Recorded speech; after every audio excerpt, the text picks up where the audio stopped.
जब किसी की मृत्यु हो जाती है ना, उसके बारे में कहते हैं कि वह तो भगवान के घर चला गया, वह भगवान को प्यारा हो गया। लेकिन मेरे प्यारे भाइयों बहनों, क्या भगवान के घर तक जाना इतना आसान है? बिल्कुल नहीं।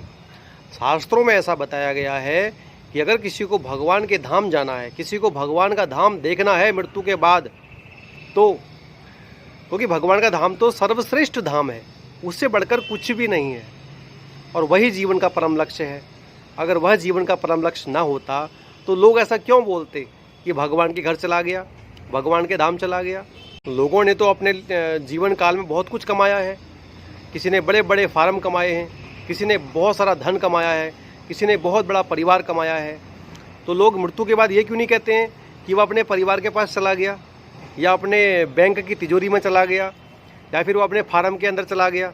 नहीं, भगवान के घर चला गया। यानी जीवन का जो परम लक्ष्य है वो भगवान के घर तक पहुंचना है, भगवान के धाम तक पहुंचना है।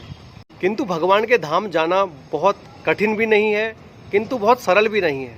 वहां तक पहुंचने के लिए 4 विशेष नियम बनाए गए हैं, जिसमें सबसे पहला नियम है किसी भी प्रकार का नशा नहीं करना है। दूसरा है किसी भी प्रकार का जुआ, सट्टा, लॉटरी नहीं खेलना है, मांसाहार नहीं करना है, और पर स्त्री पर पुरुष का संग नहीं करना है।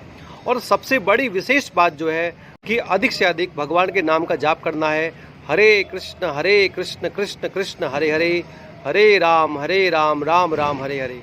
तो भगवान के धाम जाने के लिए भगवान के नाम का जाप बहुत ज़रूरी है। अन्यथा किसी को भी यह कहने का अधिकार नहीं है मृत्यु के बाद कि भगवान के घर चला गया, भगवान को प्यारा हो गया। नहीं, वह कहीं दुर्गति में चला गया है, यह कह सकते हैं। पर ऐसा कहना किसी को पसंद नहीं है।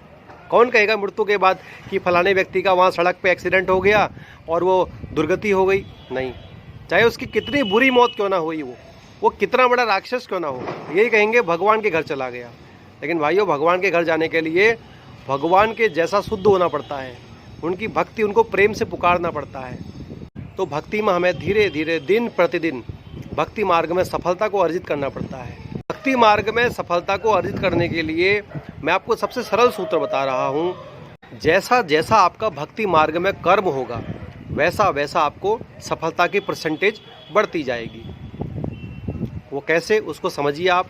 अगर आप संसार के जीव जंतुओं को, पौधों को, पक्षियों को हरे कृष्ण का कीर्तन सुनाते हैं, तो आपकी भक्ति 25% बढ़ जाती है। सामान्य मनुष्यों को हरे कृष्ण कीर्तन सुनाते भी हैं, उनसे करवाते भी हैं, क्योंकि मनुष्य कीर्तन कर सकता है, तो आपकी भक्ति 50% बढ़ती है। अगर आप किसी वैष्णव की सेवा करते हैं, किसी वैष्णव का आप हरे कृष्ण संबोधन के द्वारा, प्रणाम के द्वारा उनका आशीर्वाद लेते हैं, तो आपकी भक्ति 75% तक बढ़ जाती है। और यदि आप श्री गुरु चरणों में बैठकर श्री कृष्ण महिमा को श्रवण करते हैं, श्री कृष्ण कीर्तन का श्रवण करते हैं, तो गुरु की कृपा से आपकी भक्ति 100% बढ़ती है।